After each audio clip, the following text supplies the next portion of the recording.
Mensagem que edifica, com o pastor Francisco Tércio.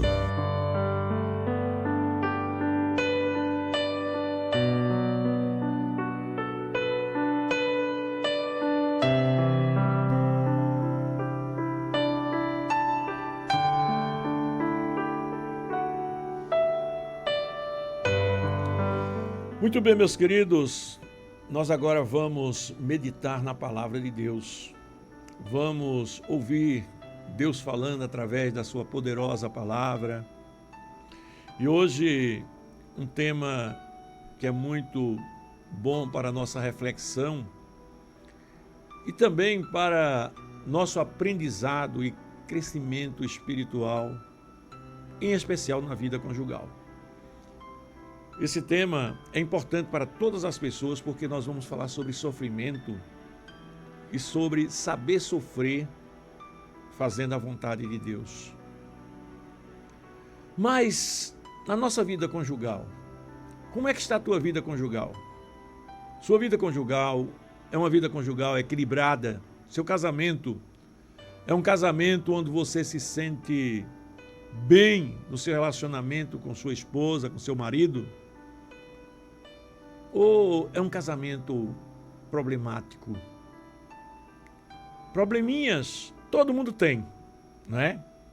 Probleminhas, no mínimo, deve ter pequenos problemas, mas tem. Todas as pessoas têm, né?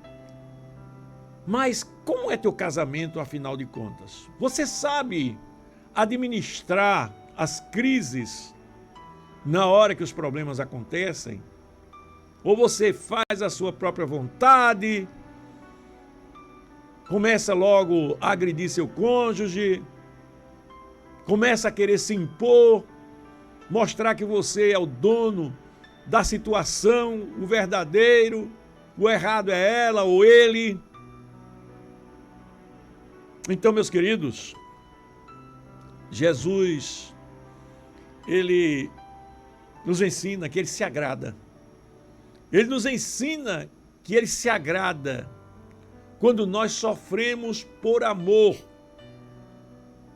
Eu sei que para algumas pessoas, quando a gente fala assim, sofrer por amor, dá a ideia de ser dominado. Dá a ideia de ser dominado, não é?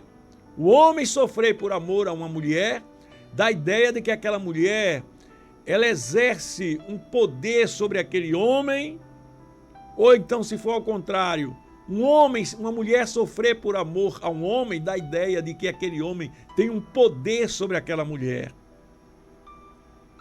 Mas olha, se for amor verdadeiro, o amor de Deus, se você está sofrendo por amor de Deus, não é por subserviência, não é você sofrer porque você já perdeu a vergonha.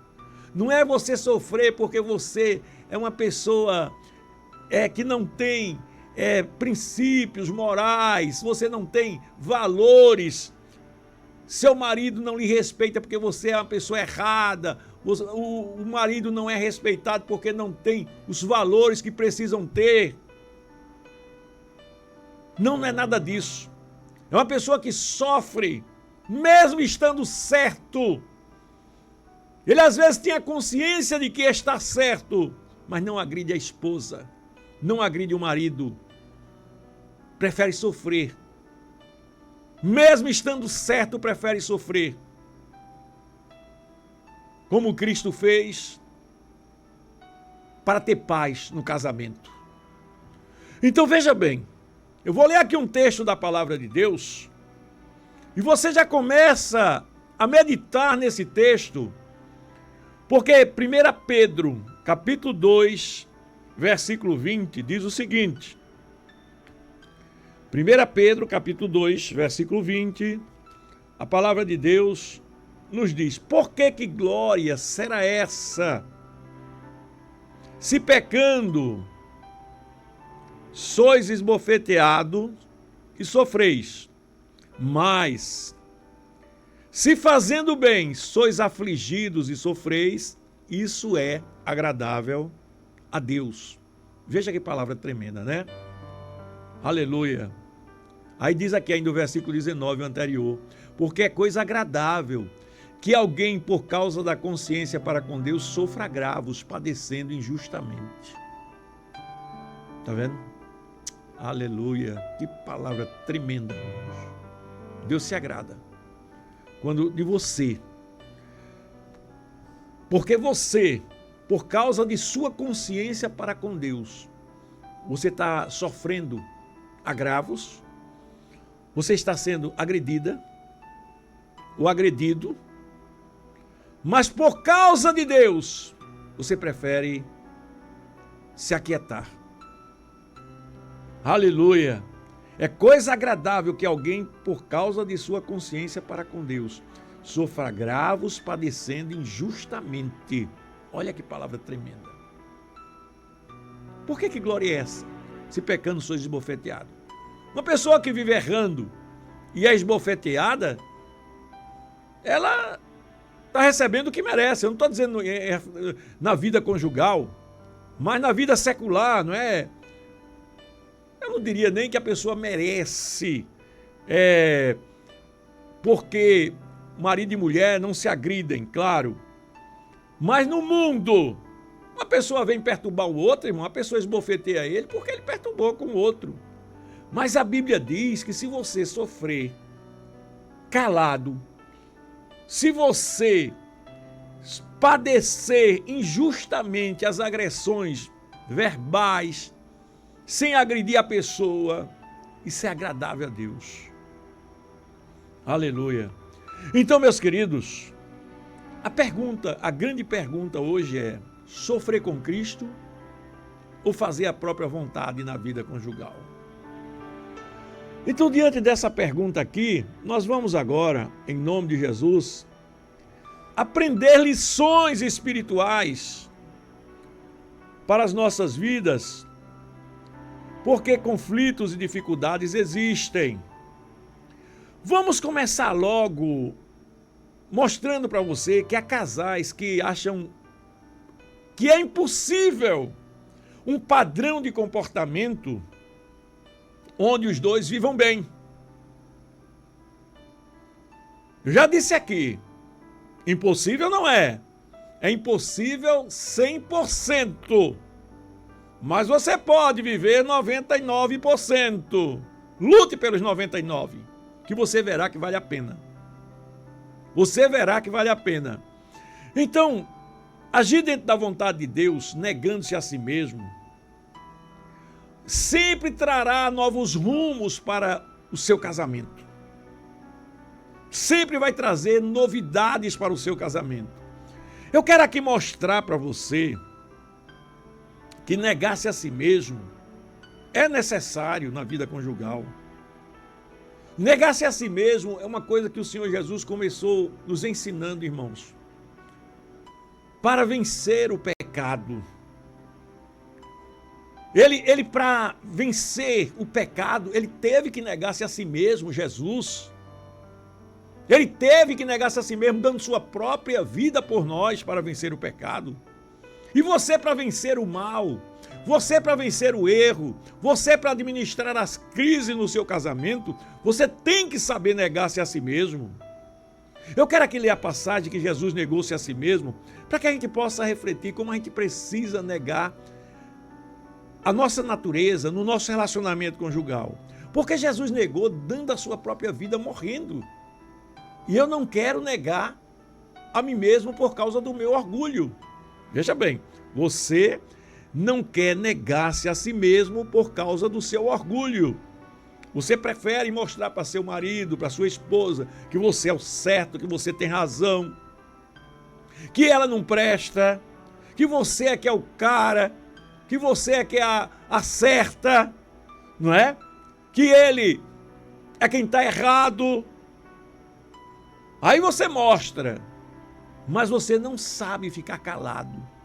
Olha, tem uma palavra que eu tenho meditado nela nesses últimos dias, e eu tenho dito assim para algumas pessoas: é melhor ter paz do que ter razão. O que é isso, pastor? Ter paz do que ter razão. Às vezes você tem razão, mas a pessoa não lhe compreende. Então, para ter paz, eu prefiro achar que não tenho razão. Dizer, tá certo. Tá bom, eu estou errado. Eu estou errado e peço perdão para minha esposa. Foi assim que o Senhor Jesus nos ensinou para tratarmos uns aos outros. E não é só no relacionamento conjugal, não. É na nossa vida, no nosso dia a dia. Claro que existem situações que não dá para você fazer isso. Não é? A pessoa comete um escândalo, dá uma pisa na mulher, aí depois a mulher faz, tá certo. Eu tô errada e você tá certo pro marido. Não, peraí, meu irmão. Eu não tô falando desses extremos, não. Eu tô falando da maioria das crises de relacionamentos nas discussões verbais, com palavras, nos pontos de vistas, nas opiniões. Cada um que quer dar uma opinião em uma determinada coisa no casamento. Às vezes não adianta você querer convencer que você não vai conseguir. Então, meu filho, só Deus. Só Deus. Aí é melhor você assumir que está errado para ter paz. E orar a Deus, porque sabe quem vai prevalecer? A verdade. Quem vai prevalecer é a verdade. Existem causas também entre pessoas, entre seres humanos, que um briga com o outro e às vezes um se acha certo. Mas pela Bíblia, pela verdade bíblica, pela informação de pessoas que são informadas da Bíblia, as pessoas sabem da situação e dizem assim, pastor Técio, você está certo. Então, diante dessa situação, eu sei que estou certo. Não é porque apenas eu estou dizendo que estou certo. É porque pessoas espirituais, pessoas que sabem da Bíblia, pessoas que conhecem as determinadas situações, dizem, você está certo. Então agora, eu para não ter paz com aquela pessoa, eu vou ficar me achando certo a vida inteira, dizer, você está errado, tá vendo? Você está errado. O errado é você. Não, eu aceito. Quer ter paz comigo? Quero. Eu estou errado. Eu aceito que eu estou errado. Mesmo sabendo que eu estou certo. Ora, se eu não faço isso no meu casamento, se eu não faço isso no meu casamento, como é que eu vou fazer lá na vida secular, lá fora no mundo? Com as pessoas que eu convivo com elas. Então veja que o Senhor Jesus, a Bíblia diz em Mateus capítulo 26, ele disse ao Pai, diz assim, olha, indo um pouco mais para diante, prostrou-se sobre o seu rosto, orando, dizendo, meu Pai, se possível, passe de mim este cálice. Por que ele estava pedindo para passar desse cálice? Porque ele estava mostrando a humanidade dele. Ele ia sofrer, ele ia ser lançado sobre ele toda a carga de pecados da humanidade. Era a impureza sobre o puro. Era a imperfeição sobre o perfeito. Era um choque que ia haver no Senhor Jesus. Assumir o preço, como se ele tivesse sido o pecador por nós. Então, quando ele disse, meu Pai, se possível, passe de mim esse cálice, ele não queria. Ele não queria sofrer. Todavia, não seja como eu quero, mas como tu queres. Não se faça a minha, mas a tua vontade. Aleluia! Aleluia! Então, meu querido, minha amada, você precisa entender que é melhor sofrer fazendo a vontade de Deus do que ficar sendo o dono da razão, querendo ser o dono da razão. Eu vou repetir essa palavra, é melhor você sofrer dentro da vontade de Deus, sabendo que está se esforçando para fazer a vontade de Deus, do que querer ser o dono da razão. Tá certo? Então nós precisamos entender que o casamento, ele possui propósitos divinos. e que a natureza humana, ela é pecadora. Aleluia! E se eu sei que o casamento de Deus, o casamento é um propósito de Deus, é um propósito divino, eu começo agora a agir de acordo com o que Deus quer que eu haja. Deus quer que eu cresça espiritualmente. Ele pode permitir um defeito na vida da minha esposa para me corrigir. Aliás, Ele pode permitir? Não. Normalmente Ele faz isso. E eu costumo dizer aqui, os defeitos do teu marido servem para te corrigir na tua vida espiritual. Os defeitos da tua esposa são lições para você, para te corrigir na tua vida espiritual. Aleluia! Uma determinada irmã chega para mim e diz: pastor, meu marido não me elogia, meu marido não me valoriza. Quando eu saio nas ruas, pastor, eu recebo galanteios. Na linguagem popular, ela falou, os homens ficam soltando gracinhas para mim, usou até uma palavra que eu não quero falar aqui, não é? E todos eles me elogiando e dizendo coisas comigo, pastor. Mas meu marido, ele é frio, pastor. Meu marido é frio na teoria e na prática. Ele nem fala, nem age. E eu entendi o que ela estava dizendo. Ela era uma mulher carente sexualmente. Ela é uma mulher carente sexualmente.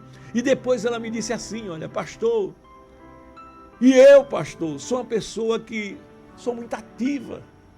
Sou muito ativa nessa área. E eu entendi. Eu entendi que Deus estava querendo tratar ela. Por ela ser justamente muito ativa nessa área. Deus estava querendo fazer um tratamento na vida dela. E eu expliquei para ela. Eu disse, olha, talvez Deus esteja... Eu pensei comigo assim, olha, eu pensei comigo. Deus está querendo baixar o fogo dela. Eu não disse isso para ela. Deus, ele usa, às vezes, uma fraqueza do marido para tratar a esposa, numa área que Deus quer que você melhore. Quer que você seja aperfeiçoado. Deus usa um defeito da mulher para tratar o homem também. Então nós precisamos entender que o casamento, ele possui propósitos divinos e que a natureza humana, pecadora, rejeita esses propósitos divinos.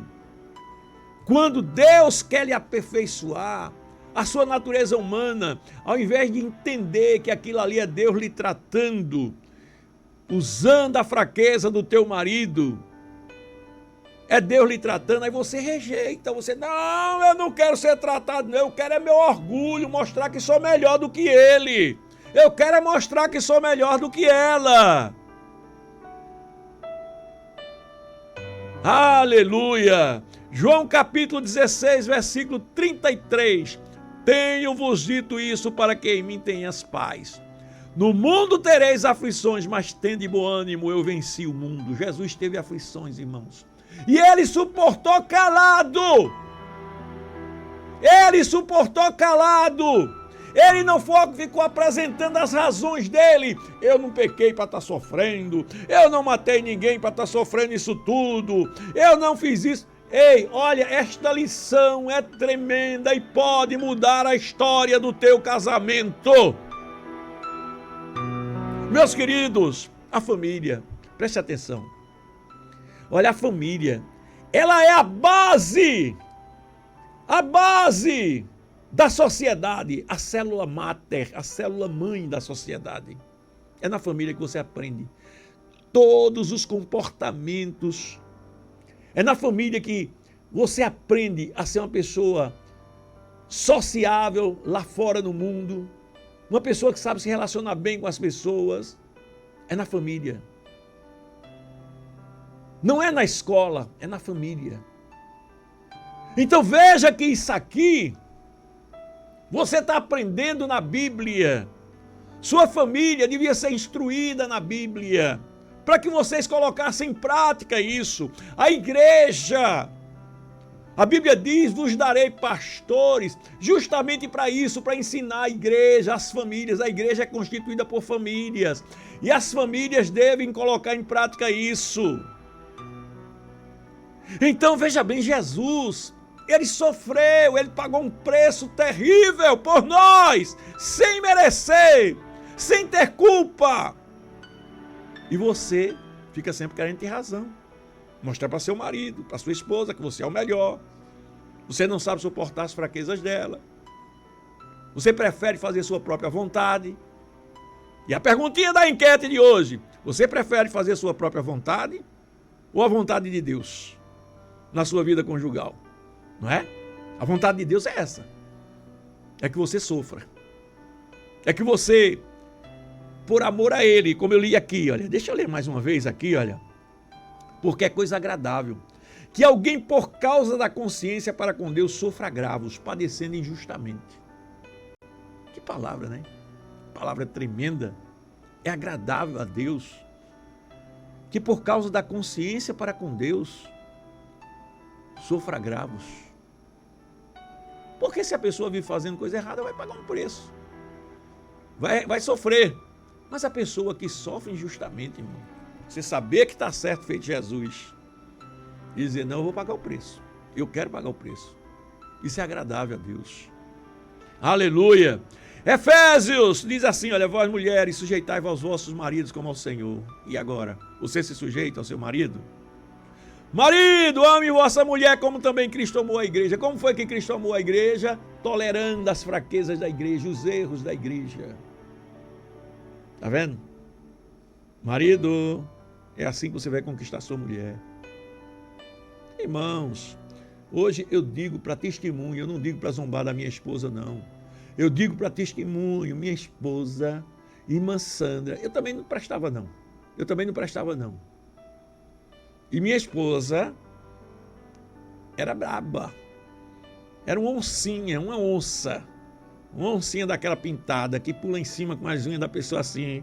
Ai, só falta rasgar a pessoa todinha. É assim mesmo. Mas amansou, Jesus amansou ela.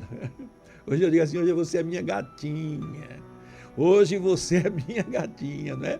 Hoje não, já faz muito tempo, graças a Deus, não é? Mas no começo do casamento da gente, no começo da nossa vida espiritual como crentes, era assim. E Deus amansa. Deus muda a história. Eu também. Eu não era coisa boa, não. Eu sei da minha vida. Deus mudou a minha história. Mas, amados, houve a necessidade. Houve a necessidade de negar a mim mesmo. Houve a necessidade de não fazer a minha própria vontade. Louvado seja o nome do Senhor. Então, ser agradável a Deus, irmãos, evidencia e confirma a nossa fé.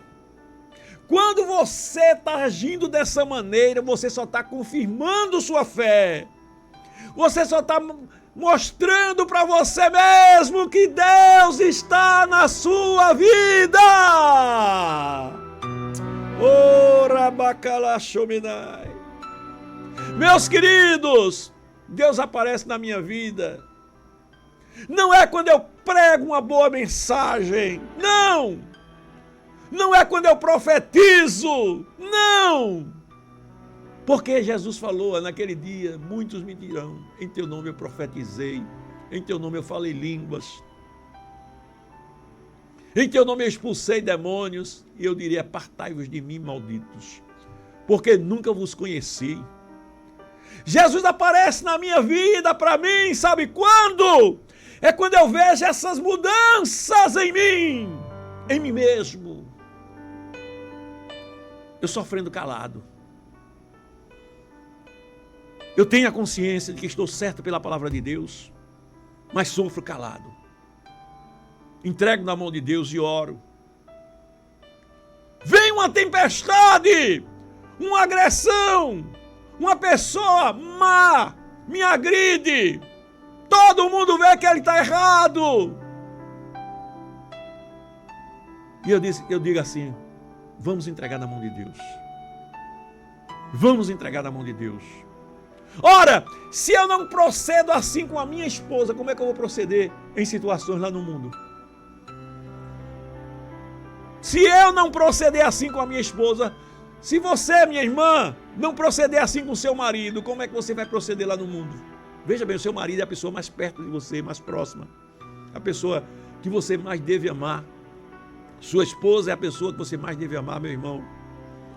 E se você não procede assim com a pessoa que você mais ama, como é que você vai proceder com as pessoas do mundo? Me diga. Cadê o amor de Deus na tua vida? Cadê o amor de Deus na tua vida? Então, ao escolher a vontade de Deus, Jesus se tornou o exemplo máximo de obediência e trouxe a redenção para a humanidade. Aleluia. Quando eu nego a mim mesmo e faço a vontade de Deus, eu estou me tornando um exemplo na minha família e estou trazendo redenção para a minha família. Mudança! Minha família está vendo minha maneira de proceder. Minha família, além de estar vendo, o próprio Deus está vendo e está trabalhando no coração da minha família. Porque eu sou sal da terra e luz do mundo e estou brilhando na minha família. Você não quer seu marido transformado? Você não quer sua esposa transformada? Eu te pergunto, você está fazendo a sua vontade ou a vontade de Deus no seu casamento? Aleluia! Agora, é incoerência você dizer que está fazendo a vontade de Deus e o seu casamento está todo errado. Não. Aí é Deus que está falhando então. Porque você está certa e Deus, ou você está certo e Deus está falhando. Se você está dizendo que está fazendo a vontade de Deus, eu faço a vontade de Deus no meu casamento, e tem problemas no teu casamento, pode ficar certo, que Deus é quem está errado então. E você está certo, ou certa. Não é? Porque não é por aí não, meus amados. Tá certo? A pessoa se submeter à vontade do Pai, não apenas cumpre o propósito divino no casamento, mas nos conduz a sucesso espiritual, irmãos. Aleluia. Toda vez que o caminho apresentar sofrimentos, você vence. Jesus foi bem-sucedido e nós somos chamados a fazer o mesmo, negarmos a nós mesmos. Pai, não se faça-se a minha, mas a tua vontade. E eu quero lhe mostrar que o poder das nossas atitudes é maior. O poder que flui de você nas suas atitudes é maior do que o poder das palavras. Eita, aleluia. Você fala muito, mas não tem atitudes. Tuas palavras estão vazias porque elas não são testemunho das tuas atitudes.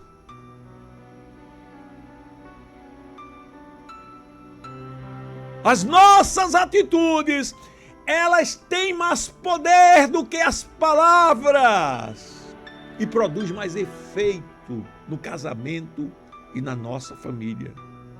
Quando você sofre tendo razão, a verdade vai prevalecer. Quando você sofre tendo razão, a verdade vai prevalecer e a tua esposa vai ver. Mesmo que ela não veja agora, mas depois ela vai compreender. Porque não há verdade que não seja revelada, meus queridos. São princípios de Deus. Sabe o que significa princípios de Deus? Coisas que não falham. Coisas que não falham. Olha, se eu pegar essa caneta aqui, olha, se eu levantar ela e soltar essa caneta, ela vai cair no chão. Isso é um princípio, o princípio da lei e da gravidade. Né? Então, a verdade, ela sempre prevalece. Isso é um princípio de Deus. Quando você é verdadeiro, agindo de acordo com a vontade de Deus, sofrendo, mesmo estando correto, você vai ver que vai lá na frente, você vai colher frutos. Jesus colheu. Jesus sofreu estando correto, negou-se a si mesmo, foi crucificado, mas ao terceiro dia ele ressuscitou. Aleluia!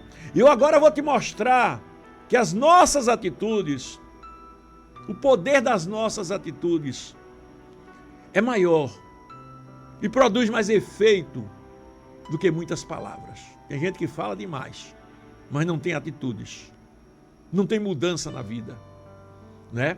1 Pedro capítulo 3, versículo 1 e 2 diz assim, olha: semelhantemente vós, mulheres, sejam sujeitas aos vossos próprios maridos. Veja bem, seja sujeito aos maridos, para que também, se algum não obedece à palavra, que coisa linda.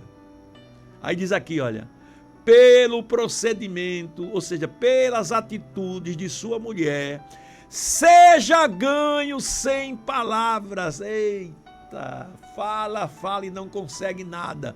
Mas quando procede bem, quando tem atitudes de uma mulher cristã, ela ganha um marido sem palavras, não precisa falar nada. É o teu exemplo, é a tua maneira de ser que vai fazer a diferença. Eu quero ler ainda para os homens agora. Eu falei esse versículo aqui para as mulheres, mas para os homens a Bíblia diz assim, olha, 1 Pedro, capítulo 3, versículo 7. Igualmente vós, maridos, coabitai com ela com entendimento, dando honra à mulher. Veja bem, marido que honra a mulher, como vaso mais fraco, como sendo vós os seus co-herdeiros da graça da vida, para que não sejam impedidas as vossas orações. Ou seja, quando você dá honra à sua mulher, quando você honra ela como vaso mais fraco, sabe o que é que acontece? Tuas orações sobem diante de Deus e Deus manda a resposta. Atitudes diante de Deus fala mais do que palavras. Atitudes na tua vida prática têm mais poder do que palavras. Não adianta você falar muito. Aleluia! Eu zelo por isso na minha vida, minhas atitudes, eu procuro proceder como um homem de Deus. Eu não posso estar aqui pregando a palavra para vocês e quando eu sair ali na esquina, tá agindo como um moleque, tá agindo como uma pessoa que não conhece Deus. Então, meus amados, atitudes falam mais alto do que palavras. Isso precisa acontecer no casamento. Você precisa entender. Vou repetir mais uma frase que eu quero que você entenda.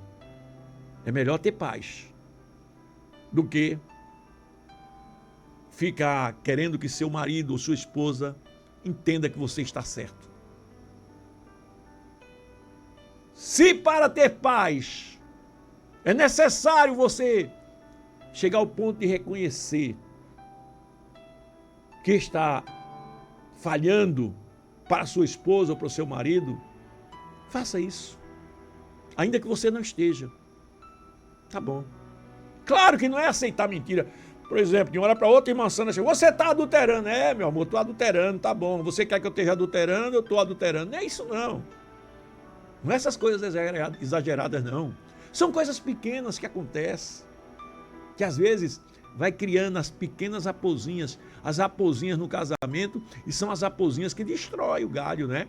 Uma raposa grande, ela quebra um galho, porque se ela subir no galho, o galho fino, o galho não suporta ela, e ela cai e quebra logo o galho. Mas as pequenininhas vão subindo de uma em uma, vão subindo de uma em uma. São as pequenas coisas que vão acontecendo no casamento. Daqui a pouco aquele galho está cheio de raposinha pequenininha e não aguenta mais e quebra do mesmo jeito. Então, nessas pequenas coisas do relacionamento, a gente tem que entender que a gente não pode também querer ser o certo a vida inteira, não. Tá certo? Então, vamos lá. Aí o que é que acontece? Muitas vezes a pessoa busca a felicidade seguindo a vontade humana e ao invés de encontrar a felicidade, encontra o sofrimento, porque a pessoa querendo ser certo, né? Querendo impor que está certo, aí não consegue. porque na verdade ele não está certo. Termina sofrendo. Vamos aqui mostrar para você a situação de um casal. Um casal da Bíblia agora que o marido se achando certo porque a esposa dele não estava bem. Quem foi esse casal? Davi e a esposa dele chamada Mical. Mical era filha do rei Saul, veja bem. Mas ela era uma mulher, nós podemos dizer assim, problemática. Ela tinha ciúme de Davi por besteira, do rei Davi. E ela já não gostava tanto de Davi porque houve uns problemas na vida dela que envolveram o relacionamento dela com Davi. E Davi, quando venceu algumas batalhas, ele entrou na cidade dançando e cantando. E Mical, a mulher dele, começou a censurar Davi. Olha para aí, parece um moleque pulando na rua. Olha lá, ela dizendo isso com o rei, na frente das pessoas que estavam ao lado dela. Parece um moleque pulando, dançando, e ainda tirou a camisa. Olha para aí. Quando Davi chegou em casa, foi conversar com Mical, alegre porque tinha vencido muitas batalhas. Deus já tinha dito a Davi que ele ia ser o rei de Israel, constituído ele como rei de Israel. Ou melhor, já tinha constituído ele como rei de Israel, não é?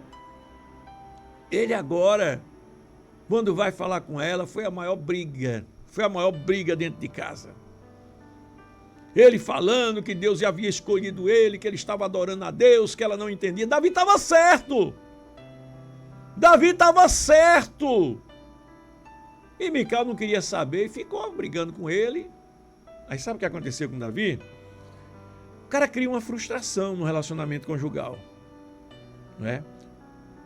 Eu não estou desculpando Davi, não. Ele está errado. Ele estava certo em adorar a Deus. Chegou em casa, a mulher dele não recebeu ele bem. Mas sabe o que aconteceu? Chegou o tempo dos reis ir para a guerra. Davi, com aquele problema sério com a esposa. Davi, em vez de ir para a guerra também, ele ficou em casa.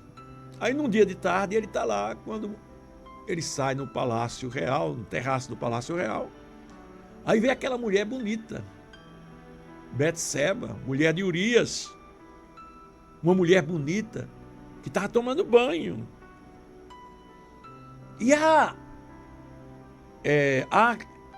teólogos, apologetas, que dizem que Urias e Betseba frequentavam festas na casa de Davi. Com certeza, ele era um oficial do rei, não é? E certamente Davi já conhecia Betseba. E Davi, quando vê Betseba tomando banho, aí pega ele numa fraqueza. Olha aí agora, aí Davi vai, como consequência do relacionamento que ele não tinha muito bom com a esposa, e manda buscar aquela mulher. Ele não mandou buscar aquela mulher para ter um relacionamento com ela, não. Ele mandou buscar aquela mulher para tomar ela mesma do marido dela. Não foi apenas um ato isolado que ele queria. Ele queria tomar do marido dela. Você vai ver a Bíblia explicando isso. A Bíblia diz isso. Quando Natan profetizou para ele, disse: você tomou a ovelhinha, a única ovelhinha que seu servo tinha. Então, meus amados, Davi, ele resolveu fazer a própria vontade. Mas pastor, mas esse caso é muito grave. Sim, com certeza, é um caso grave. Mas veja bem, quando você começa a fazer sua própria vontade nas coisas pequenas no casamento, você começa a querer fazer também nas coisas grandes. Ora, você faz sua vontade nas coisas pequenas, claro, você está abrindo as portas para as coisas grandes. E não é isso que Deus quer para a sua vida. O que Deus quer para a sua vida é que você preencha os seus vazios, as suas necessidades com a presença dEle.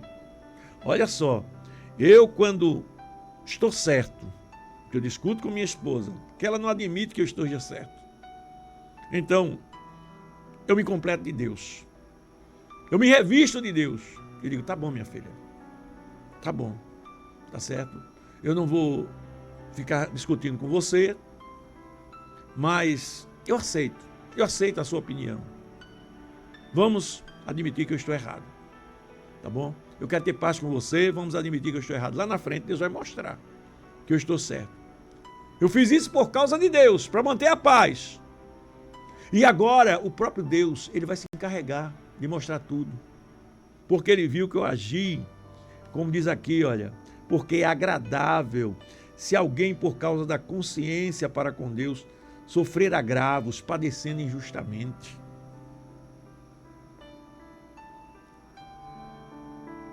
Então, meu querido, depois dessa história de Davi que eu acabei de trazer para você, a gente vai ver que isso deu muito problema na vida de Davi, meus irmãos. O filho de Davi e Betseba morreram, né? A gente vai ver os filhos de Davi. Um filho de Davi chamado Amnon cometeu um incesto com a outra filha de Davi, Tamar. Um pecado horroroso, né? Que foi consequência. O profeta Natan profetizou para Davi dizendo que a espada nunca se afastaria da casa de Davi e que aquilo que Davi fez em oculto, Deus iria fazer em público. E a gente vai ver esse incesto. O que é incesto? É um irmão manter relações sexuais com a própria irmã. O filho de Davi fez isso com a filha de Davi. Tá certo? O filho de Davi também com Betseba, que ele adulterou, morreu. A gente vai ver outro filho de Davi, Absalão, matando esse Aminon, com ódio dele porque ele cometeu esse incesto. Uma série de coisas. Absalão depois se rebela contra o próprio pai. Veja bem o que a pessoa fazia à sua própria vontade. Dá problema dentro de casa. Então, meus queridos, a gente poderia explorar outras coisas ainda, mas eu quero concluir essa palavra dizendo que todo casamento tem sua parte difícil, mas também tem sua parte agradável. Qual é a parte difícil? A parte difícil é você negar o seu eu. A parte difícil é você deixar de fazer o que você quer para fazer o que Deus quer. E a parte agradável é você saber que você e sua esposa são um milagre de Deus. Ser os dois uma só carne. É muito bom, meus amados. Você ter uma amiga, você ter uma companheira, você ter uma esposa, você ter uma mulher, você ter uma pessoa que você possa confiar, conversar, se alegrar, se sentir bem junto dela. Por quê? Porque essa união é feita por Deus. Se sentirem os dois uma só carne. Poder exercitar o amor de Cristo dentro de casa.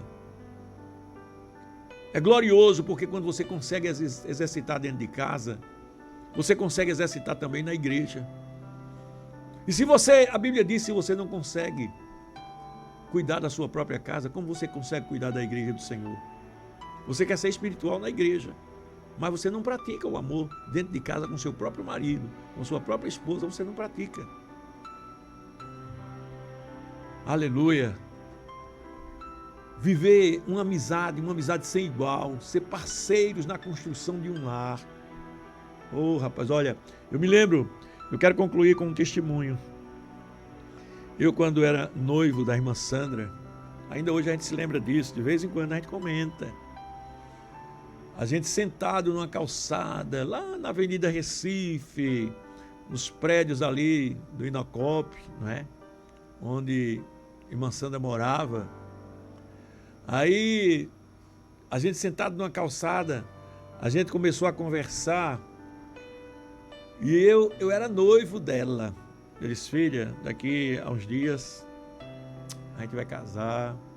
Eu já vejo com os olhos da fé. Eu dizia mesmo assim, eu já vejo com os olhos da fé. A gente vai ter alguns filhos, nossa casinha, vai ser tudo organizado, se Deus quiser.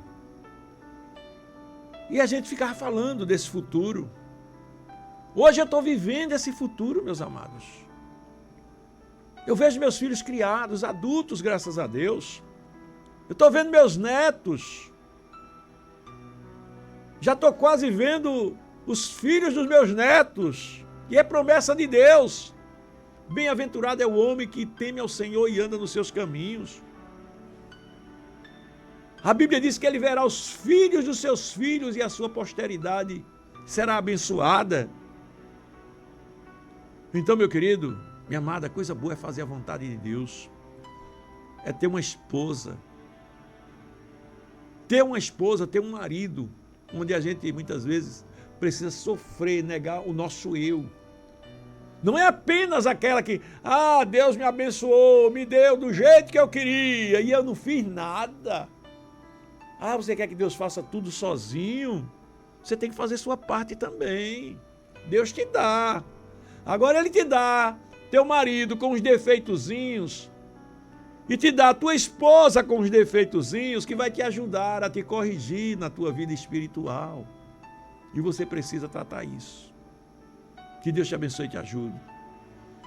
Que você possa compreender isso e o nome de Deus ser glorificado na sua vida. Em nome de Jesus. Amém, Senhor. Amém.